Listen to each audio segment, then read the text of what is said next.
Okay, so chances are you've heard of ETFs. Maybe you've even bought one, like in your 401k or some app on your phone. And if I asked you right now, what actually is an ETF? Most people would say something like, oh, it's a basket. Someone smart picked a bunch of good stocks, put them together, and I just buy the basket. A fruit basket, basically. Somebody else did the picking. Here's the thing, though. That's not really what's happening. Not even close, actually. So today, we're going all the way in. What an ETF actually is, and honestly, the story behind it is way weirder than you'd think. So let's start with the word itself. ETF, Exchange Traded Fund. And that middle part, traded, that's actually the biggest clue, but nobody notices it. Because here's what most people picture. Some fund manager sitting in an office going, okay, I'll pick Apple, I'll pick Microsoft, I'll skip this one, I like that one, like a chef building a fruit basket by hand. Right, that's literally what I thought was happening, like a person choosing. For most ETFs, there's no person choosing. It's a formula. The ETF is built to copy an index, like the S&P 500, and it just automatically buys whatever's in that index in the same proportions. No opinions, no I like this stock more. Wait, so it's on autopilot? Basically, yeah. Now, I gotta be fair here. It's not that simple across the board. There are actively managed ETFs where a real person is picking. And there's this other category, synthetic ETFs, that don't even hold the actual stocks. They use derivatives to just mimic the performance. So when you say, I bought an ETF, that sentence could mean three completely different things happening behind the scenes. Okay, that's kind of unsettling, actually. I don't even know which one I have. And honestly, the reason it even works this way, the reason ETFs trade like this at all, that goes back to one guy, and he didn't even come from Wall Street. So the guy who basically invented the modern ETF, his name was Nathan Most. And get this, he wasn't a stockbroker. He wasn't even really a finance guy, not at first. He studied physics in college. Then during World War II, he was a Navy engineer working on submarines, of all things. Wait, submarines to ETFs? I know. Stay with me. So after the war, he ends up in the vegetable oil business, then commodities trading, and eventually he's running something called the Pacific Commodities Exchange. So like trading actual physical stuff, gold, grain, that kind of thing. And here's the detail that matters.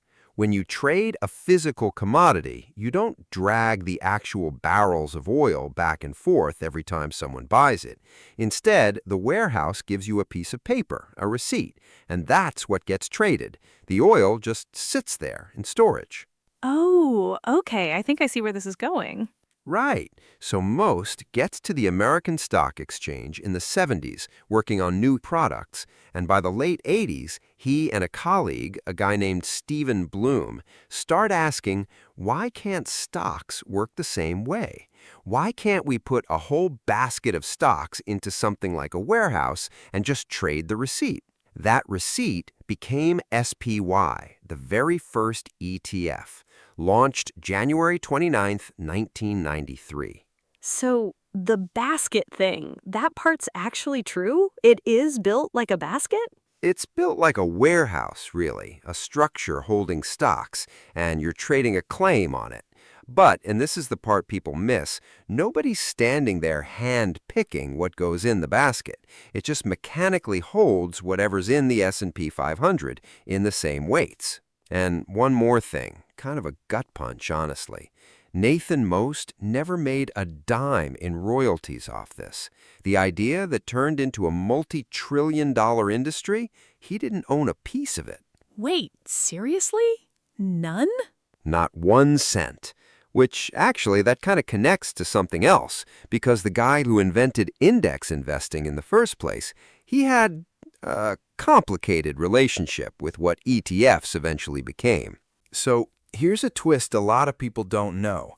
Before Nathan Most ever went to State Street with SPY, he went to Vanguard first. Wait, Vanguard? Like the index fund company? Yeah, John Bogle's company, the guy who literally invented index investing back in 1976.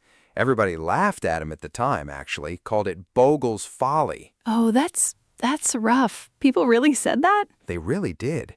Anyway, Most comes to Vanguard, basically says, hey, let's build this tradable version of your S&P 500. And Bogle says no. Wait, why would he say no? Isn't that just his own idea, but better?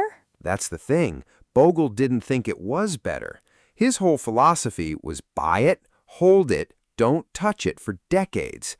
And an ETF, by design, trades all day long like a stock. You can buy it at 9:30, sell it by lunch. And later on, Bogle went public about it, hard. He called ETFs a wolf in sheep's clothing, said the whole category had gotten bastardized, was his word. Oh, the father of index investing basically dissed his own grandchild? Kind of, yeah. And look, to be fair to him, he wasn't wrong about everything. He wasn't saying ETFs are evil. He was saying if you use one and just hold it forever, like a boring index fund, fine. It's when people start trading it like a meme stock that it stops being investing and starts being something else. Okay, honestly, that hits a little close to home. I have definitely refreshed a stock price during my lunch break before. Right? We've all done it. And hey, if you've ever caught yourself doing that, checking a price you had zero intention of selling, drop it in the comments. You are not alone. But okay, all this history is great, but I know what you're actually thinking. You're thinking, okay, cool history lesson, but I opened my brokerage app tonight. What am I actually looking at? Yes, literally that. Like, there's, thousands of these things now? Where do I even start? Okay, so 3 things. Just 3, that's it for now. First one, expense ratio. Which is the fee? Basically, yeah, it's what you pay every year just for holding the thing as a percentage of your money. And here's the trick. It's invisible. It's not like a bill that shows up. It just quietly gets subtracted from your returns. Oh, kind of like a subscription you forgot you're paying for? Exactly like that. It's your Costco membership. You don't feel it every time you shop, but at the end of the year, it's real money. Some broad market ETFs charge like 0.03%. Others charge way more for the same basic exposure. Same basket, different price tag. Okay, that makes sense. What's number 2? Number 2, what index is it actually tracking? Because S&P 500 and some random top movers index sound similar in a headline, but they behave completely differently. Read what's actually inside the basket, not just the name on the label. So don't just judge it by the cover? Pretty much. And third, liquidity. How much does it actually trade day to day? Because low-volume ETFs can have this ugly gap between what you think you're paying and what you actually pay when you go to buy or sell. Fee, what's inside, how easily it trades. That's it. That's your starting checklist. Okay, honestly, that's a lot less scary than I thought it'd be. Right? It's not magic. It's just paying attention to 3 numbers instead of guessing. So let's just zoom out for a second. Where did we start today? ETF is a basket someone else picked for you. Right. And now I'm sitting here like it's not really a basket. It's more like a warehouse receipt from a guy who used to trade vegetable oil. Honestly, best one-sentence summary I've heard all day.